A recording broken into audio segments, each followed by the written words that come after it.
Good morning बच्चों and welcome to Shanti Kunj online classes. बच्चों हम इसमें बल, कार्य और ऊर्जा यानी फोर्स, वर्क और एनर्जी चैप्टर पढ़ रहे थे। इसमें हमने बल के बारे में जाना, बलों का प्रकार जाना, विद्युत बल, चुंबकीय बल, यांत्रिक बल, पेशीय बल, प्रत्यास्थ बल, घर्षण बल, गुरुत्वाकर्षण बल, ये सारे बलों के प्रकार हैं। इसके अलावा हमने कार्य के बारे में भी पढ़ा। आइए आज हम ऊर्जा के विषय में जानकारी हासिल करते हैं। तो ऊर्जा क्या होती है? खींचने अथवा धकेलने के लिए हमें बल की आवश्यकता होती है।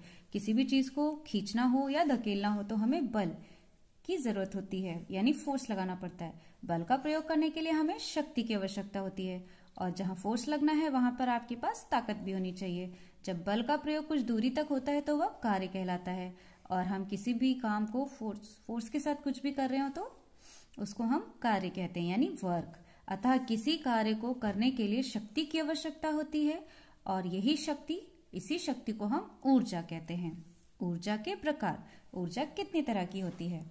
ऊर्जा विभिन्न प्रकार की होती है, जैसे गतिज ऊर्जा, काइनेटिक एनर्जी। गतिशील वस्तु में गति के कारण उत्पन्न ऊर्जा गतिज ऊर्जा कहलाती है। जैसे मान लीजिए कोई कार चल रही हो या फिर कोई बॉल, गेंद, वो उसको आपने फेंका हो आगे की तरफ, तो जब ये गति करते हैं यानी कि एक स्पीड में चलते हैं तो गतिज ऊर्जा कहलाती हैं। फिर है स्थितिज ऊर्जा, पोटेंशियल एनर्जी। किसी वस्तु की स्थिर स्थिति में होने पर उससे प्राप्त ऊर्जा स्थितिज ऊर्जा होती है। स्थितिज ऊर्जा संचित ऊर्जा है। संचित यानी कि स्टोर्ड एनर्जी होती है। उदाहरणतः पहाड़ की चोटी पर खड़े लड़के अथवा कार में गतिमान होने की क्षमता होती है। स्थितिज ऊर्जा गतिज ऊर्जा में परिवर्तित हो जाती है। ठीक है बच्चों, जब पहाड़ के ऊपर खड़ी कार नीचे की ओर गतिशील होती है तब उसकी स्थितिज ऊर्जा गतिज ऊर्जा में परिवर्तित हो जाती है। यानी कि कोई भी वस्तु जब एक जगह पे स्थित होती है, वहीं स्थिर होती है, तब स्थितिज ऊर्जा कहलाती है, और ये एक स्टोर्ड एनर्जी है। ठीक है, जैसे पहाड़ की चोटी पर कोई भी लड़का अगर खड़ा हो या कार वहां पर हो तो उसमें गति करने की यानी कि आगे बढ़ने की क्षमता होती है। ठीक है, उसके बाद देखते हैं रासायनिक ऊर्जा यानी केमिकल एनर्जी। रासायनिक ऊर्जा स्थितिज ऊर्जा का ही रूप है। ठीक है, यह पदार्थ के अणुओं में संचित होती है। पदार्थ यानी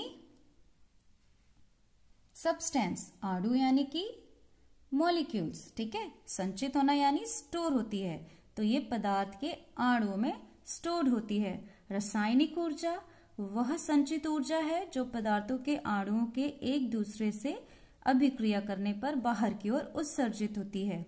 जैसे कि आपने देखा, यहाँ पे देखिए एक ड्राई सेल है, ये सेल आप सभी जानते हैं। ठीक है, तो जब हम इसको ऑन करते हैं तो आप क्या देखते हैं, इसमें ऊर्जा यानी कि एनर्जी का प्रवाह शुरू हो जाता है, और जिसकी वजह से ये बल्ब जल जाता है, और जब ये सर्किट कंप्लीट होता है इधर से और इधर से तो बल्ब जल जाता है। ठीक है बच्चों, नेक्स्ट है इसमें ऊष्मीय ऊर्जा यानी कि हीट एनर्जी। हीट से ही समझ में आ रहा है कि इसमें काफी गर्मी का यूज होगा, है ना। जैसे कोयला और लकड़ी आदि इसके उदाहरण हैं। ईंधन जलाकर ऊष्मीय ऊर्जा प्राप्त की जाती है ना। ईंधन यानी कि हमारे पास जो भी लकड़ी है या कोयला है उसको हम जलाते हैं तो उससे हमें एनर्जी मिलती है, जो विभिन्न कार्यों में प्रयोग की जाती है। जैसे कि हमें खाना बनाना हो तब हम कोयला या लकड़ी जला सकते हैं। जल से भाप उत्पन्न होना आदि ऊष्मीय ऊर्जा के उदाहरण हैं। सौर ऊर्जा यानी कि सोलर एनर्जी, जो सूर्य से हमें रोशनी मिलती है उसे सौर ऊर्जा कहते हैं। यह विकिरण ऊर्जा का एक रूप है। विकिरण यानी रेडिएंट एनर्जी का रूप है। सौर ऊर्जा के द्वारा सौर कुकर में भोजन भी पकाया जाता है। ठीक है, विद्युत ऊर्जा यानी इलेक्ट्रिक एनर्जी, यह पदार्थ के अवशेषित गुणों के कारण उत्पन्न होती है। विद्युत धारा विद्युत ऊर्जा है जिसका प्रयोग बिजली से चलने वाली मशीनों में किया जाता है। इलेक्ट्रिक एनर्जी क्या होती है बच्चों? यह पदार्थ के अवशेषित कणों के कारण उत्पन्न होती है, यानी किसी भी सब्सटेंस में जो मॉलिक्यूल हैं उनको ऑब्जॉर्व करने से होता है।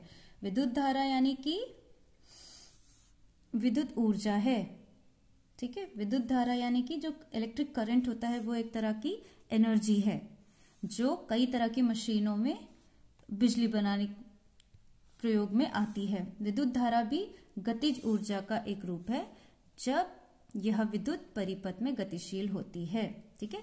जब एक विद्युत परिपथ हम करते हैं, कोई भी सर्किट करते हैं, तो उसमें हम विद्युत धारा यानी कि करंट का यूज करते हैं। अब है नाभिकीय ऊर्जा, न्यूक्लियर एनर्जी। पदार्थ में स्थित परमाणुओं के विखंडन से अपार ऊर्जा निकलती है जिसे नाभिकीय ऊर्जा कहते हैं। यानी कि कोई भी न्यूक्लियर है ना, न्यूक्लियर रिएक्टर, न्यूक्लियर जो एनर्जी होती है उसके विखंडन यानी कि जब वो उसमें से मॉलिक्यूल्स निकलते हैं तो बहुत सारी एनर्जी भी साथ में निकल जाती है जिसको हम न्यूक्लियर एनर्जी भी कहते हैं। इसका उपयोग परमाणु बम व नाभिकीय रिएक्टर में किया जाता है। नरोरा परमाणु बिजली घर में परमाणु ऊर्जा से बिजली बनाई जाती है, ठीक है।